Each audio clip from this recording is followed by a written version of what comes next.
helps anybody out there. And we'll go over this choke thing again just for the hell of it. We got the one here helped. This is what we tried first. We just dumped one right here, and we had such a noticeable difference from the swash plate just going. I mean, you just never knew. I mean, you just never knew. Not even touching the remote, you just never knew. We were thinking fluorescent lighting because, you know, we're testing it in the building in here in the shop, and then they're in the shop too, and they're in the test room where we test fly out in the garage. So we had all kind of things we were thinking we're doing it, but we found out just by chance. I put that one there just goofing around, and like I say, there's one zip tie above it and just one below it, just so it can't slide up and down much. Then that made such an instantaneous difference that I went through my jar of goodies I have left over from computer stuff and found this one step larger ferrite donut.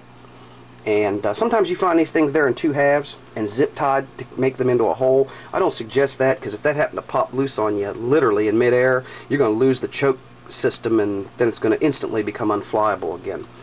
After you run the wires, the power wires for the motor, straight down through, and they just pass straight through and then out the bottom, then get you a single piece of wire again, like I say, and loop it through as many times as you can.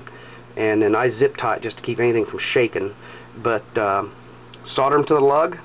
I mounted the lug, by the way. It made it easier. I soldered a chunk of wire out of it, mounted it, and then was able to, that way I was able to tack the wires on and make it where I wanted it to sit. Let's see, what else did we do to this thing that really made a big difference? I think that's about it. Oh yeah, we glued this is something else. These people, I don't understand how they do this. The screws that hold the servos in literally only no nuts again, literally only catch the plastic in the servo, which any vibration, one bump, and the next thing you're out. You know what? We hassled with that, and this is before we found the screws that fit the things, so this will get cleaned up and changed later, but I just epoxied them.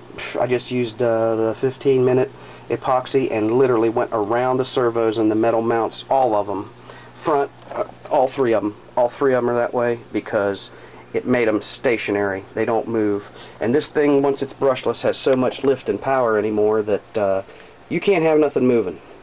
I mean, I can hit the throttle and it'll be up 100 feet in like a second and a half, 2 seconds. It's got so much lift. To give you an idea, anybody know what those reversible screwdrivers look like that have the big metal rod and the two tips? Well, it'll take 2 of those up and you can't even tell the difference in the throttle set when you're hovering. Okay guys, hope that all helped out. We'll catch you later. Bye.